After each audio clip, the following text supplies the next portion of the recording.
Assalamualaikum warahmatullahi wabarakatuh. Waalaikumsalam warahmatullahi wabarakatuh.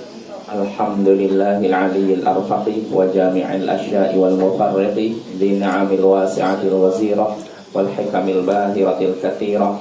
Thumma salatu ma'a salamin daimi ala rasulil qurashil khatami wa alihi wa sahbihi al-abrar al-haizi maratibil fakhar. Amma ba'd. Ayyuhal ikhwa wal akhwat, a'azzani wa a'azzakumullah. Saudara-saudariku yang semoga dimuliakan oleh Allah. Ya, seperti biasa di malam Ahad kita mengkaji pembahasan fikih, mengkaji fikih menggunakan kitab Ad-Durarul Bahiyah fil Masail Fiqhiyah karya Imam Muhammad bin Ali Asy-Syaukani rahimahullah. Ya, pada pertemuan sebelumnya kita sudah masuk faslu dafnil mayyit, pasal tentang menguburkan mayit, menguburkan jenazah. Jadi kita sudah membahas beberapa poin. Saya bacakan lagi apa yang sudah kita bahas pada pertemuan sebelumnya.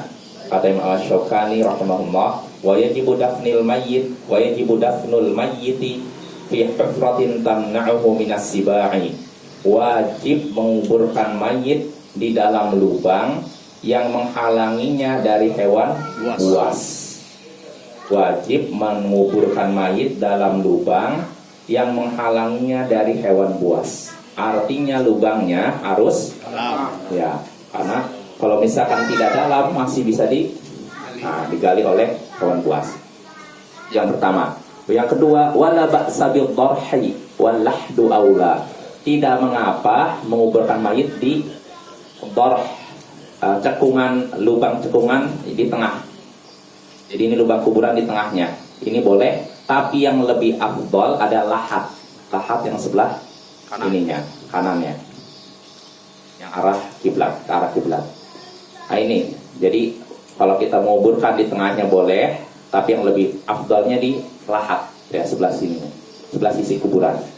Wa yudkhalul mayyitu min mu'akhkharil qabr, dan mayit dimasukkan ke kubur dari arah belakang, dari arah kakinya. Kaki dia masuk. Jadi ini misalnya kepala, ini kaki, maka dari arah kakinya baru masuk.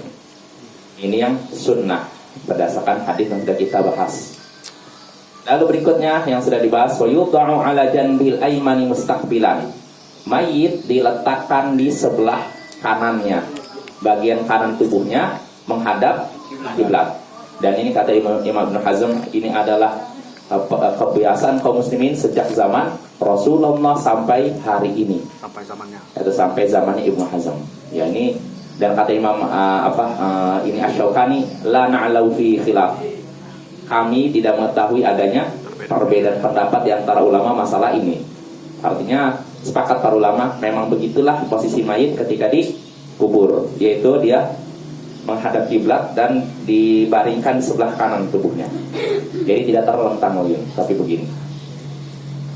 Lalu masalah berikutnya yang sudah kita bahas, wa yustahabbu hattu turabi min kulli man hadara thalatha hatayatin.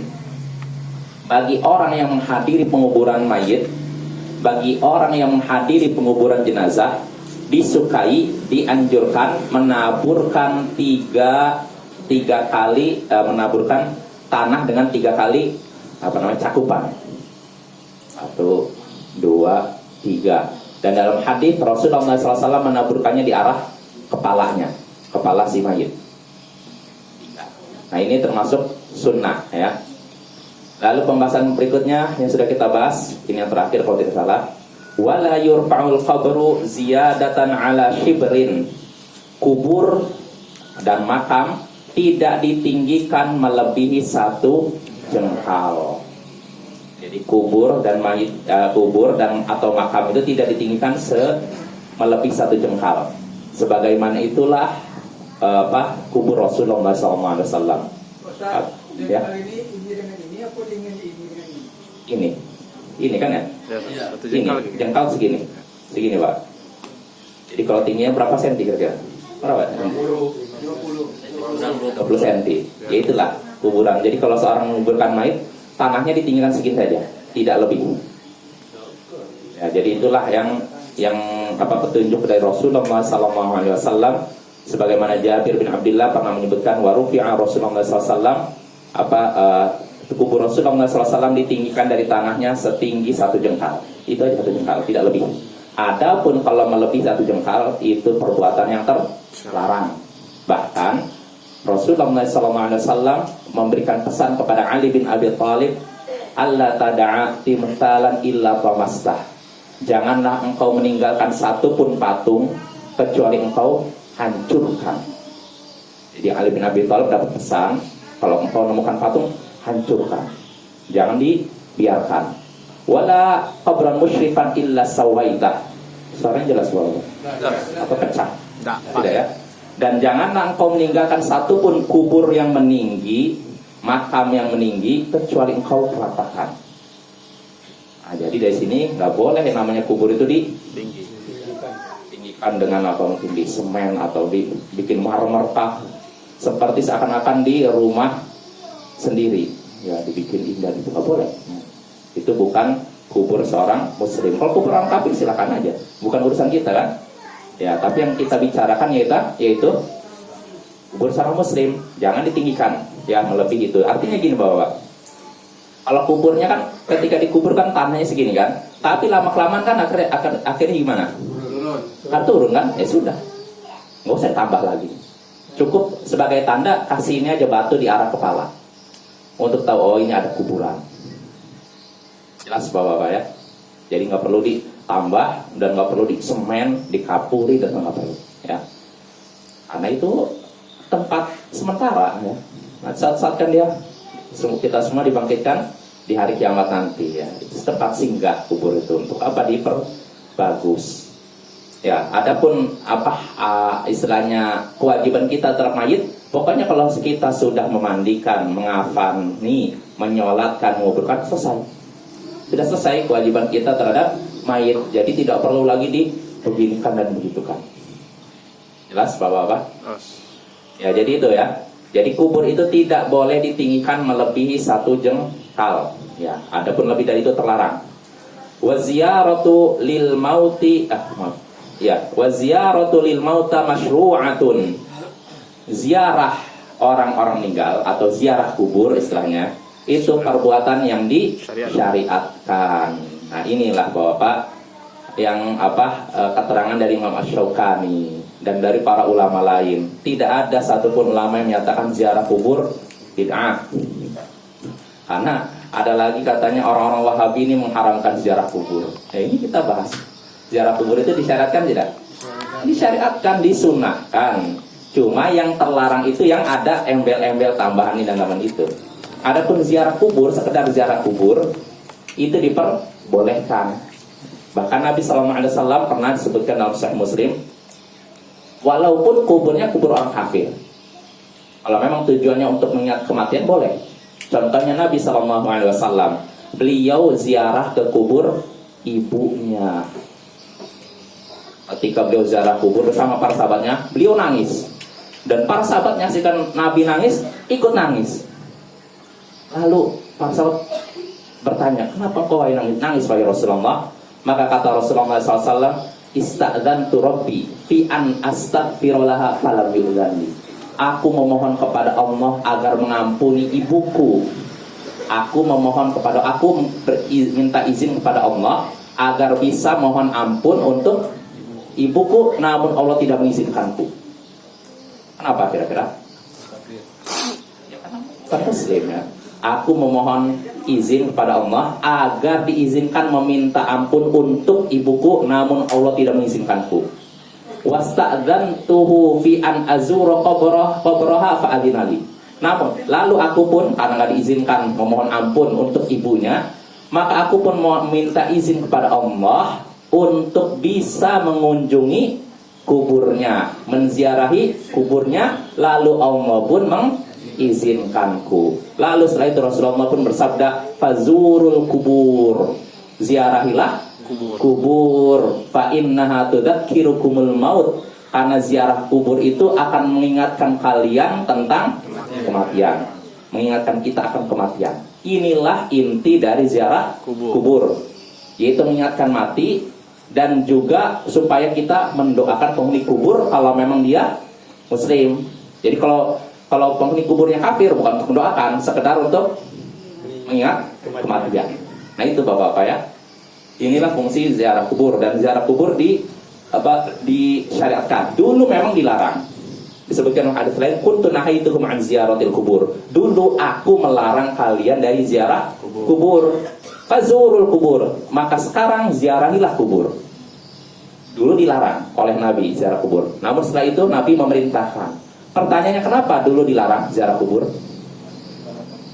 Dulu Nabi melarang ziarah kubur. Para sahabatnya dilarang ziarah kubur. Tapi setelah itu diizinkan. Kira-kira apa alasannya? Apa guys? Karena mungkin baru mualaf gitu. Karena baru mualaf. Ya karena kebiasaan orang-orang musyrik, ziarah kubur itu akhirnya mengarah kemana? Ke syirik. Syirik. Makanya Rasulullah nggak mengizinkan awal-awalnya. Tapi setelah melihat tauhid para sahabat sudah kuat, akidahnya sudah kuat, maka Rasulullah mengizinkan. Jelas bapak ya. Jadi ziarah kubur itu boleh ya, disyariatkan, sunnah kalau memang tidak ada unsur-unsur yang menyelisih syariat. Adapun kalau ada unsur-unsur menyelisih syariat, maka kita tidak boleh. Bapak ya. Contohnya kalau di situ ada ya misalkan ratapan, ziarah kubur disertai dengan ratapan, atau dengan disertai mungkin ritual-ritual tertentu. Ada yang ibadah ini, model itu dan itu. Walaupun kita niatnya ziarah kubur, tapi di situ kebetulan ada orang yang melakukan ritual lain, maka kita jangan bercampur dengan orang seperti itu. Jelas Bapak? Misalnya kayak gini, Ustaz. Kan ziarah kubur kan. Lalu ada masjid. Kan orang itu melakukan seperti itu. Jadi sebagian orang yang masuk masjid gitu. Itu gimana, Ustaz? Sebagian orang masuk masjid. Iya, maksudnya itu ibadat tertentu lah. Kan ada kubur maksudnya. Ya, maksudnya masjidnya di area pekuburan. Iya, kan kayak kubur Wali Songo tuh. Kan ada masjidnya biasanya tuh. Kalau Wali Songo saya nggak tahu. Gimana Pak? Wali Songo kuburnya dekat masjid atau di area pekuburan? Tidak semua. Tidak Ya, semua. ada sebagian, Ustaz. Sunan Gunung Jati kan itu. Sunan Ampel. Iya. Nah itu masjid Sunan Ampel, belakangnya makam Sunan Ampel. Iya. Orang datang itu masjidnya dilewati langsung ke kuburan itu, banyak kencing, Nggak. banyak air bahkan minum Iya. air di situ, tahlil. Iya, Ustaz. Jadi itu, Ustaz. Gimana, Ustaz? Ini Seperti Ya, itu kalau memang itu jadi identiknya ritual seperti itu, kita jangan ke situ. Karena nanti ya kita jadi menyerupai mereka, walaupun kita tidak sama mereka. Sedangkan kita tidak boleh menyerupai pelaku maksiat, pelaku syirik, pelaku bid'ah, walaupun kita tidak melakukan itu. Jelas Bapak ya? Kecuali kalau memang area pekuburan itu nggak ada kayak gitu ritual gitu, apa-apa. Ya, insya Allah nggak masalah. Tapi kalau di situ orang melakukan ritual tersebut, lalu kita nimbrung di situ, walaupun niatnya saya nggak ikut mereka, saya cuma gini, jangan. Karena itu kan menyelisih syariat kan? Ya. Dan kalau Allah menurunkan siksa ketika itu, maka yang kena apakah mereka saja atau kita kena juga? Kena juga Bapak. Nah itu hati-hati, jangan mendekati para pelaku kemungkaran ya. Ya walaupun sekali lagi asalnya ziarah kubur itu boleh ya, boleh sunahkan. Tapi kalau di suatu tempat orang-orang melakukan pelanggaran syariat ketika ziarah kubur, maka kita jangan bercampur dengan mereka, karena dikhawatirkan turun siksa menimpa mereka lalu menimpa kita juga. Ya, jelas Bapak. Ya ini sekali lagi ziarah kubur boleh ya. Maka kalau ada orang yang mengatakan bahwa orang-orang Wahabi melarang ziarah kubur, ini dusta, sangat dusta. Kita katakan boleh ziarah kubur selama tidak ada pelanggaran syariat ya. Sekali lagi, kalau murni ziarah kubur untuk mengingatkan kematian atau mendoakan penghuni kubur, kita berdoa kepada Allah supaya si penghuni kubur diringankan siksanya, boleh tidak? Boleh. Inilah yang dilakukan Nabi. Ada pun melakukan ritual-ritual lain, nah ini yang terlarang ya. Jelas Bapak ya. Saya yakin ketika disebutkan ritual-ritual selalu terbayang ya, ini dan itu dan ini dan itu, sebagaimana banyak terjadi di kalangan orang-orang awam. Ada yang melakukan ritual ibadah ini, bahkan ada yang saya dengar di Jakarta nih, di makam katanya Mbah Priuk katanya kalau setelah menziarahi kuburnya nggak boleh pulang dalam keadaan membalikkan punggung, tapi pulangnya dengan mundur jalan. Nah ini kemungkaran juga ini. Nah, yaitu kemaksiatan yang sangat besar Bapak ya. Nggak boleh seperti itu. Itu mengarah ke arah syirik, khurafat dan semacamnya. Ini ada Bapak, ya ada yang seperti itu. Itu Nah, termasuk itu Ustaz, meminum air celupan rambut Rasulullah, khurafat juga. iya karena nggak jelas itu apa benar rambut Rasulullah atau rambut apa rambut hewan mungkin dijual. Ya lanjut Bapak ya. Ya ini ziarah kubur sekali lagi disyariatkan ya. Kecuali kalau ada apa unsur-unsur yang menyelisih syariat baru itu dilarang. Lalu berikutnya kata Imam Asy-Syaukani rahimahullah, wa yaqifu zairu mustaqbilan lil qiblati. Orang yang melakukan ziarah kubur, dia berdiri dengan menghadap kiblat ketika mendoakan. Dia berdiri atau duduk dipersilakan, mendoakannya sambil menghadap kiblat, bukan menghadap kubur. Artinya begini, kiblat mana di sini? Sana. Jadi kalau anggap kuburnya di sini, ya nggak apa-apa kita menghadap kubur tapi arahnya kiblat. Jangan sampai kuburnya di sini, kiblat sana, kita doanya ke arah sini, bukan menghadap kiblat. Jadi tetap harus menghadap kiblat. Apa dalilnya? Disebutkan dalam Musnad Ahmad, Al-Bara bin Azib menceritakan Nabi SAW suatu hari mengantarkan jenazah seorang sahabat Ansar. Dan ketika itu walam mayulhad, ketika itu lahatnya belum dibuat. Dan Nabi kita itu udah duduk. Nah ini juga menunjukkan berdiri sampai mayat dikuburkan, ini hukumnya sudah dihapus. Sudah kita bahas kan ya? Ya kan? Jadi kita boleh saja duduk. Nah Rasulullah mau duduk menghadap kiblat.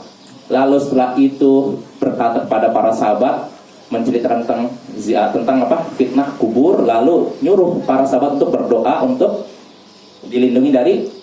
Nah ini menunjukkan kalau kita ziarah kubur, kita ingin mendoakan penghuni kubur, hendaknya kita berdoanya ke arah kiblat. Ya, ini kubur, kiblat sana nggak apa-apa. Tapi kalau kiblatnya sana, ini kubur, kita menghadap sini, jangan. Memang yang seperti ini tidak bisa dikatakan syirik, ya kan? Tapi bisa mengarah Ke sana. syirik.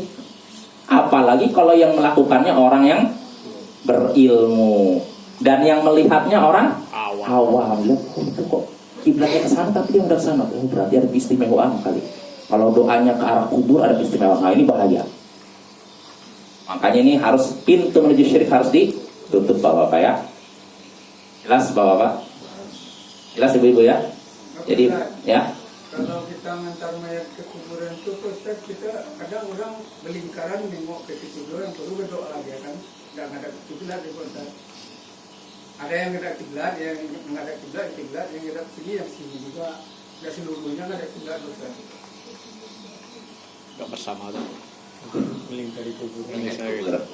Ya makanya hendaknya menghadap kiblat. Yang dicontohkan Nabi menghadap kiblat. Itu kenapa mereka melakukan itu? Karena mungkin ada ritual doa bersama. Nah, itu yang jadi masalah. Nah itu apa ya? Dia tetap menghadap kiblat. Ya, walaupun tidak kita katakan sekali lagi nggak dikatakan syirik kayak gitu ya. Karena tergantung niat. Kalau dia niatnya mendoakan penghuni kubur, bukan berdoa kepada penghuni kubur, tapi berdoa kepada Allah untuk penghuni kubur. Ini kan tidak dikatakan syirik kan? Tapi yang jadi masalah dia menghadap kubur ini jadi sarana ini menuju syirik. Karena di kemudian hari kalau ini jadikan kebiasaan, orang awam akan menganggap, oh berarti lebih baik menghadap kubur doanya daripada menghadap kiblat. Nah ini bahaya Bapak-bapak ya. Yang namanya syirik itu Bapak-bapak, makin parah itu gini, hari demi hari bisa makin parah kalau dibiarkan. Kalau dibiarkan bisa makin parah. Tapi kalau misalkan pintu menuju syirik udah ditutup, insya Allah nggak ada syirik. Jelas Bapak ya? Ya ini bahaya itu. Makanya sekali lagi kalau kita mau berdoa, hendaknya berdoa di kubur untuk mendoakan penghuni kubur, hendaknya kita menghadap kiblat. Ya sebagai bentuk menutup pintu syirik ya. Memimpin doa. Doanya masing-masing aja Pak. Ada di sini di KSI kan ada yang memimpin doa. Ya solusinya masing-masing aja doanya.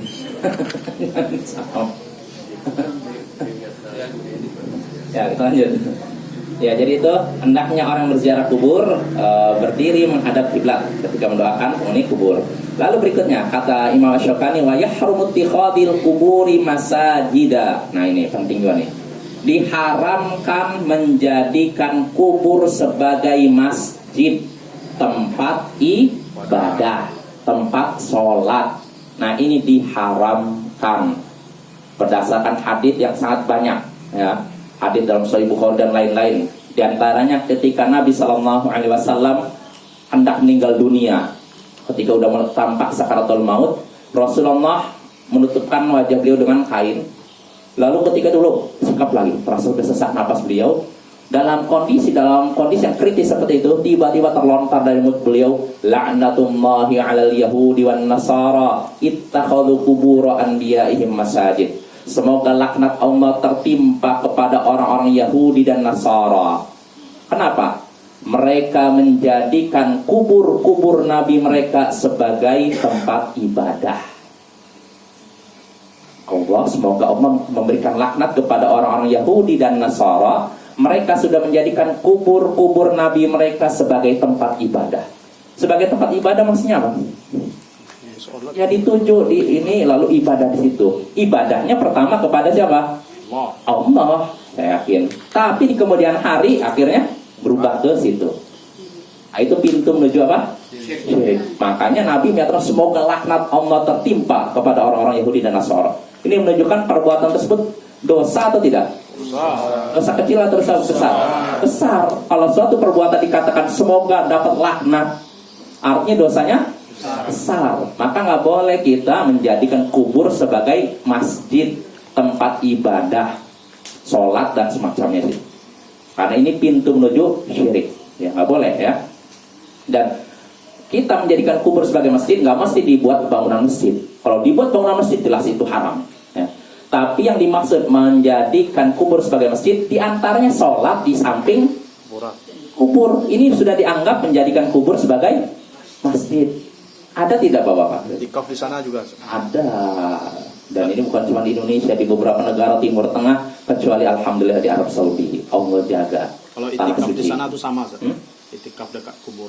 Iya, itu termasuk. Ada orang itikaf di situ, ada orang pokoknya ritual-ritual ibadah tertentu di situ. Dan itu kemungkaran yang sangat besar yang harus diingkari oleh kaum muslimin. Dan Imam Asy-Syaukani termasuk yang keras mengingkari itu dalam masalah ini. Ya, masalah itu, makanya beliau gara-gara tegas dalam masalah ini, beliau pun diserang, diintimidasi oleh orang-orang di zaman beliau. Jadi Bapak-bapak, kalau kita mau menegakkan kebenaran, memang resikonya ya begitu. Namun nggak ada yang selamat dari seperti itu Bapak ya, dari tekanan, dari intimidasi. Jangankan Imam Asy-Syaukani, Nabi kita pun ketika dakwah apakah mulus begitu aja? Enggak. Lebih mengerikan, Nabi pernah dicekik dalam badan sholat di depan Ka'bah. Pernah lagi sholat, lagi sujud dilempari kotoran unta. Banyak lagi penderitaan Nabi ketika berdakwah. Belum lagi sahabatnya.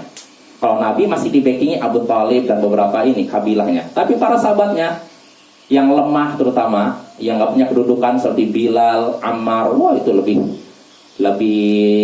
menderita lagi.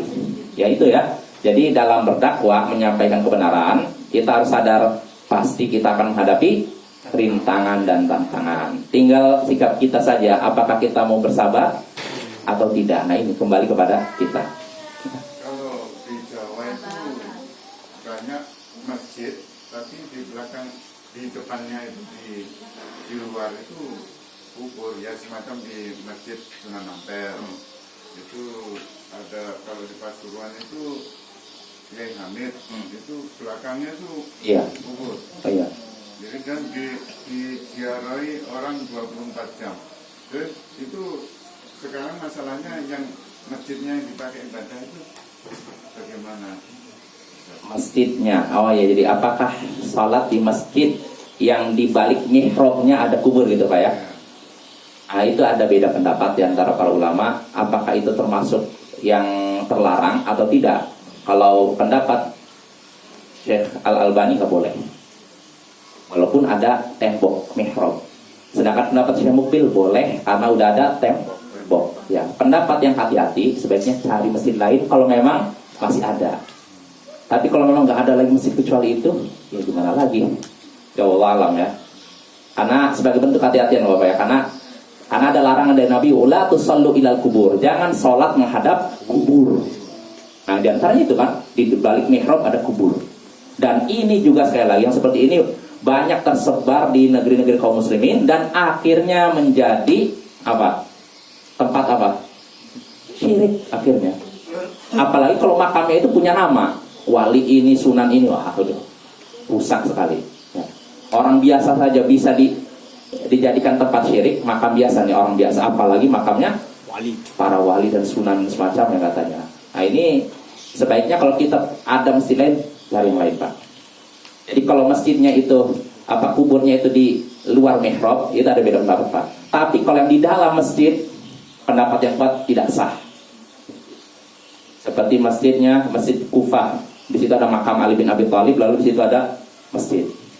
Nggak perlu kita sholat di situ. Tapi orang Syiah sholat di situ, bahkan tawaf di situ. Seperti mengelilingi Ka'bah. Jadi mereka tawaf mengelilingi makam Ali sebagaimana kaum muslimin tawaf mengelilingi Ka'bah.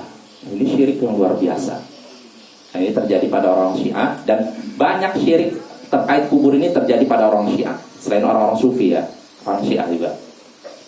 Nah, ini harus kita hati-hati Bapak ya. Jadi sekali lagi diharamkan menjadikan kubur sebagai masjid, tempat ibadah, sholat dan semacamnya. Lalu kata Imam Syafi'i, perkara haram berikutnya wazakhrafatuha, begitu juga menghiasi kubur, itu pun diharamkan. Sebagaimana disebutkan dalam hadis Sahih Muslim, Jabir bin Abdullah berkata, "Naha Rasulullah SAW an yujassasal qabr wa an yuq'ada alaih wa an yubna alaih." Rasulullah SAW melarang kubur itu dikapuri. Dikapuri artinya dibikin ya dicat gitu lah.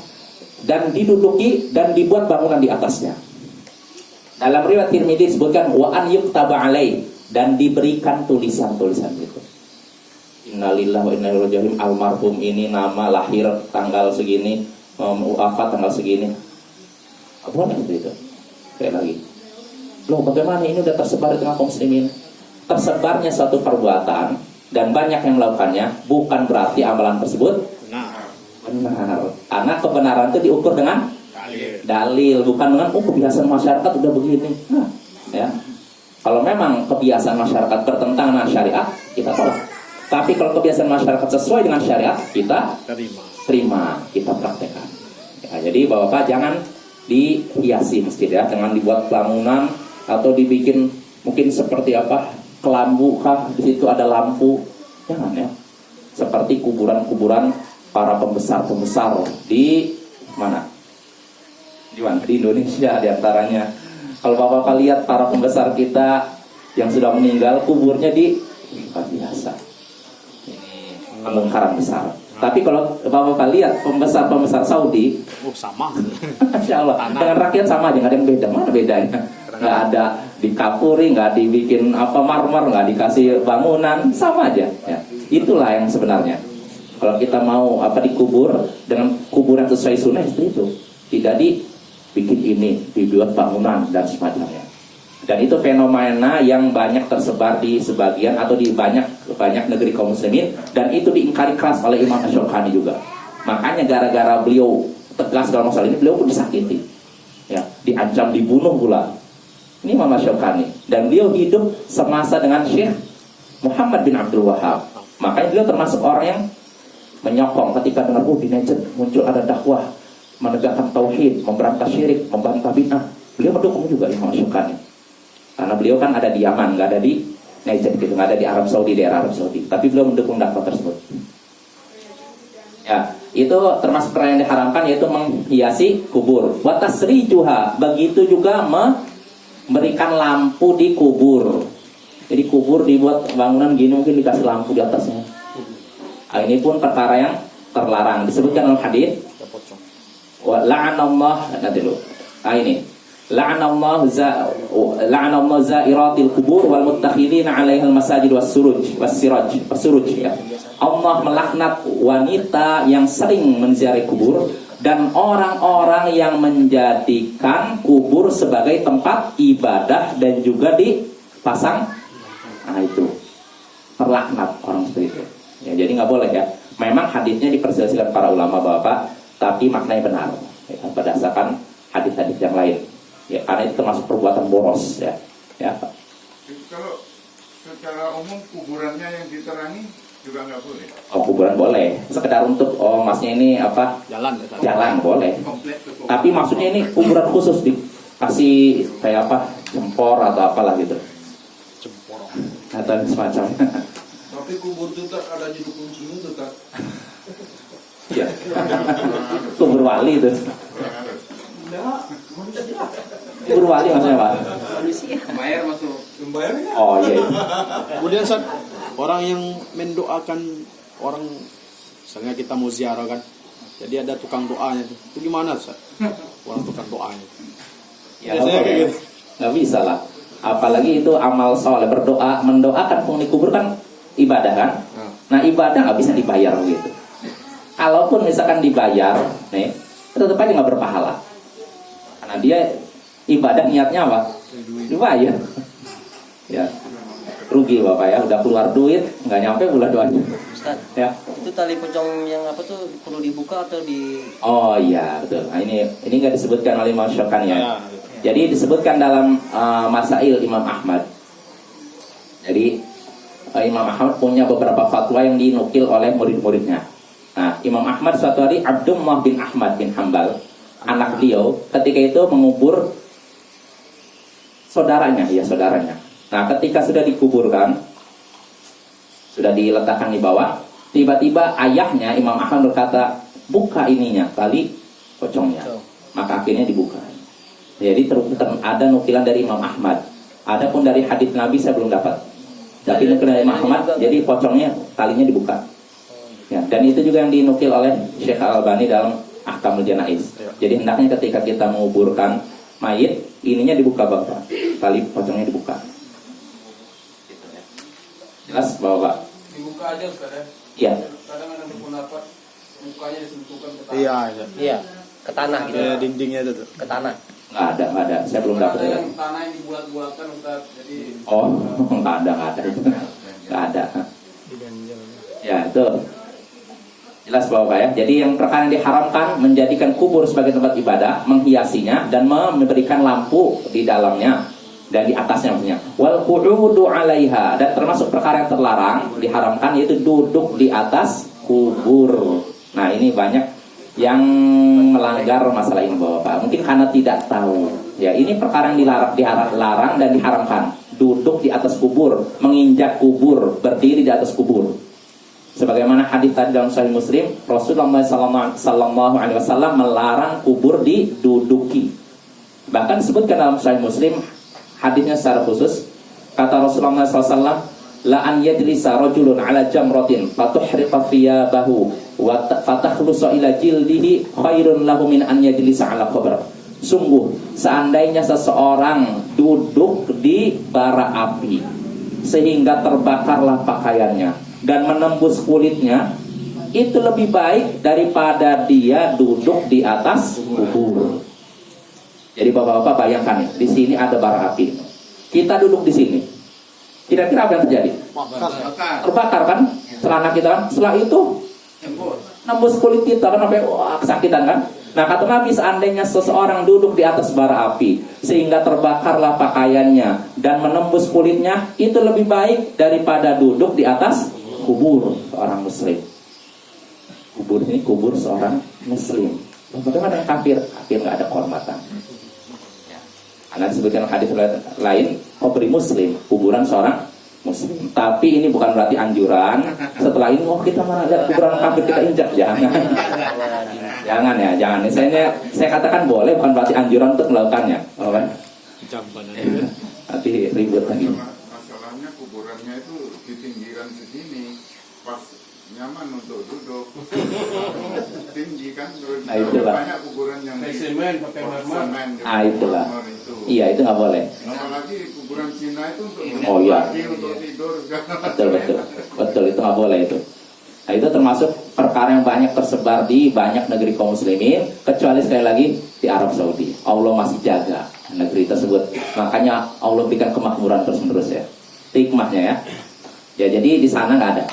Kalau bapak-bapak lihat ke pekuburan Baqi', pekuburan para sahabat, ada nggak kuburan yang di ada. Batu-batu. Atau cari kuburan lain.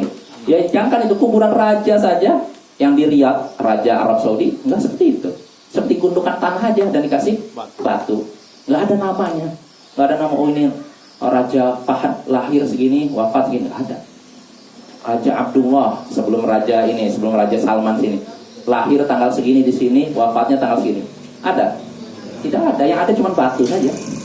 Nah itulah kuburan seorang muslim yang sesungguhnya. Udah habis waktu. Kita lagi, Ustaz. Hah? 4 menit Oh, lagi. habis ya.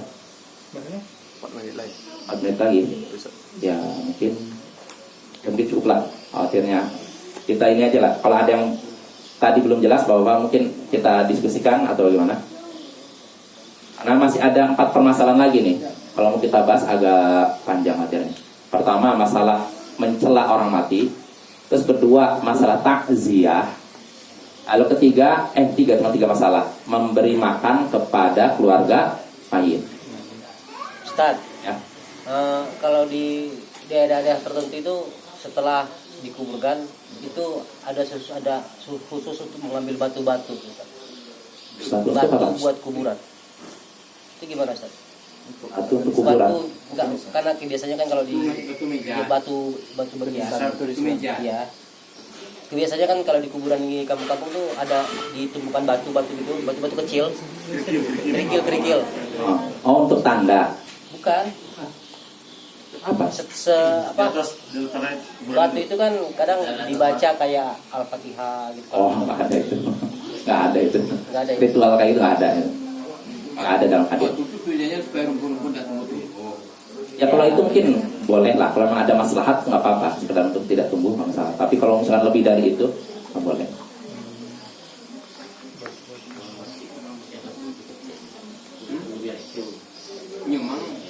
Pak Ustaz, tanya lagi Pak Ustaz Ya.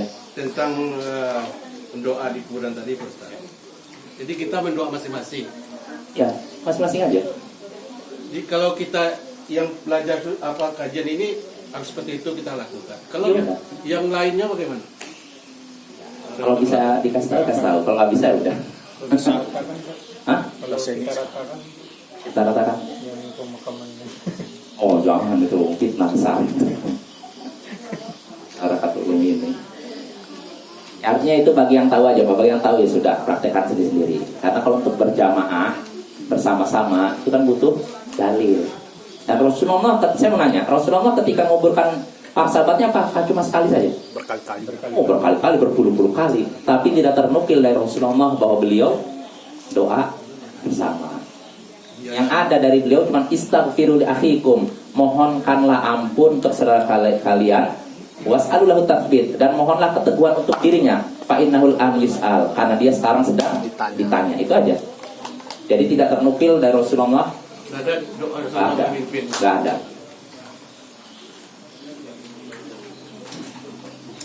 Waktu nggak habis ya dari tadi. Iya, cuman orang ini kan beda.